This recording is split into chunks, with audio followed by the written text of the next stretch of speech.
C'est un conseil en fait que nous courtiers donnons en général. C'est vrai que le revenu garanti, on peut le prendre isolément, mais il sera beaucoup plus cher que couplé à une PLCI. Tout simplement, c'est une manière de bénéficier d'un tarif réduit.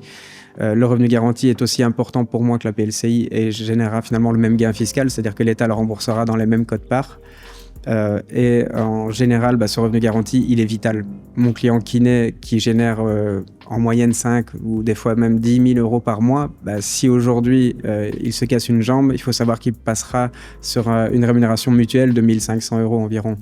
Donc si ce même kiné a des charges fixes, rembourser sa voiture, payer son appartement, payer un loyer, payer finalement les frais de la prime à des logiciels informatiques et autres, finalement ces frais ne s'arrêtent pas le jour où on dit tiens, j'ai une jambe cassée, arrêtez de me demander de l'argent. Finalement, on doit honorer finalement les dettes.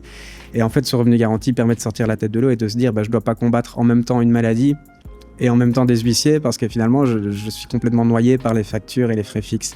Une incapacité de travail, c'est le plus souvent 3-4 mois, mais on a des fois aussi des cas où on combat vraiment une maladie grave et où ça peut durer des fois plusieurs années. Si à ce moment-là, on a des enfants, si on a une habitation, un emprunt, ce genre de choses, ça peut vraiment être problématique. Faut savoir que le kiné ou la profession médicale en général a la chance de bénéficier d'un tarif très réduit. On ne paye pas la même chose qu'un menuisier, par exemple, ou quelqu'un qui est toiturier, donc les tarifs ne sont pas énormes.